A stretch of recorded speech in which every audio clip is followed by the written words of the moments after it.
Residents of Calabar, the Cross River State capital, are playing host to thousands of visitors from across Nigeria and outside the country with the commencement of the Calabar Carnival. Governor Ben Ayade, who was present at the Bikers Carnival of the event, promised that the Calabar Carnival was a reflection of the hospitality and indeed diversity of Cross River State, which is indeed a boost to the tourism sector. This custom-made power bike glides through the streets of Calabar, the Cross River State capital, ridden by no less than the governor, Ben Ayade, with his wife riding shotgun. It's the occasion of a Cross River State Carnival, an annual tourist attraction, with the colors, the crowds, and of course, the bikes. For the governor, who is a professor, a senator, he can now add power bike designer to his resume. It's a custom-made bike designed by myself and produced only to me in the entire world. Now you're going to see Migration as our team, which will tell a fantastic story about Africa. The bikers display is an important dimension of the annual event, which boosts the economy from the influx of visitors to the state, who also attend the cultural carnival. We cannot unite if we don't come together through occasions like this. Like you can see, a lot of states are even participating. About 14 states participating, every local government is here. So, and it has been ongoing. That's why you see Cross River State is very peaceful, because these activities have been going on and on every year. So it's like a ritual. Every year we have to come together to celebrate our culture and celebrate ourselves, celebrate Cross River State and our heritage. We are here celebrating the culture of not only Cross Riverians, but the culture of Nigeria. For us to have states from the northern part of the country and the east, and of course some states from the south to attend this cultural carnival, then it's a unifying factor. It's just a straight up, you can see for yourself. The 2017 Calabar Carnival has as its theme migration, with no fewer than 26 states participating from across the country in the kaleidoscope of activity, including the Igbo, Yoruba, Fulani and Hausa communities.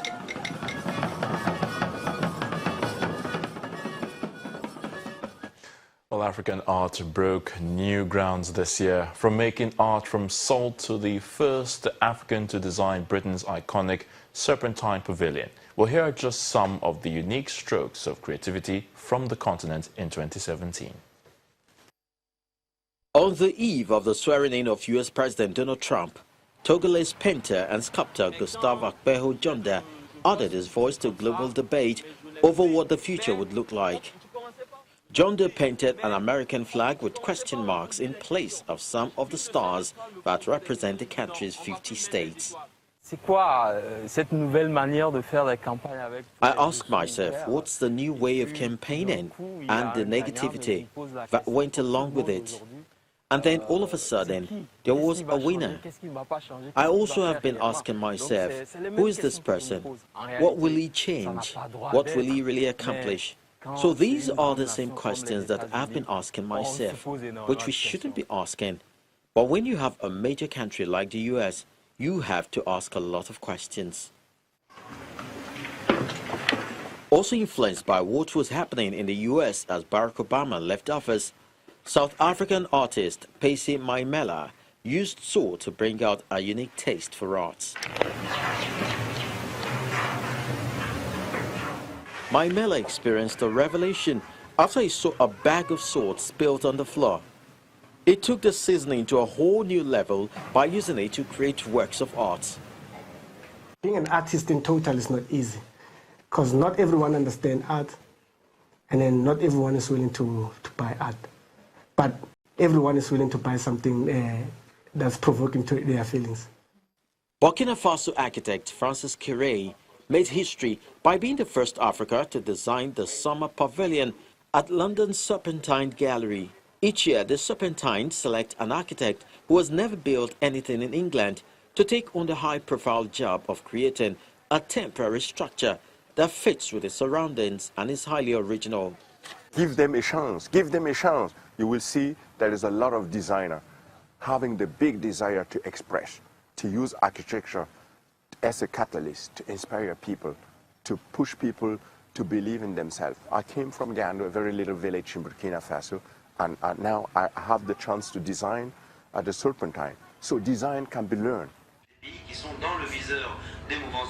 Award-winning Central African cartoonist Didier Kasai used his talent to tell the world about life in a country broken by conflict and struggling to pull itself together. Central African Republic suffered the worst crisis in its history when mainly Muslim Seleka fighters seized power and ousted then-President Francois Bozize in early 2013, triggering reprisals by Christian anti-Balaka militias. Months of reprisal killings between Christians and Muslims ensued until elections last year ushered in relative calm.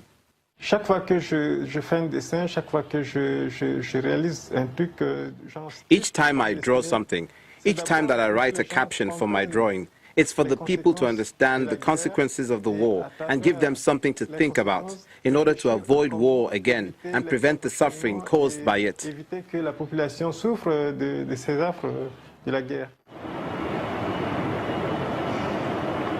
This year also saw the largest museum of contemporary African arts on the continent open its door to 9 floors of 80 galleries, transformed from an old grain silo in Cape Town, South Africa.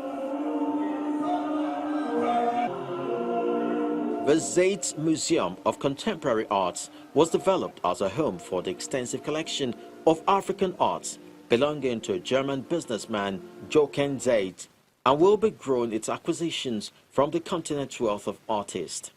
As Africans, and I suppose as artists as well, we've had the luck sometimes of having our work collected by people who are abroad, people who don't live within Africa or within South Africa. And right now to have a space where the work is housed in South Africa with us as living artists being able to speak about our work and having people coming to look at the work within the space is really special. It's very important. In the meantime, many African artists still found it easier to break into the industry from outside the continent.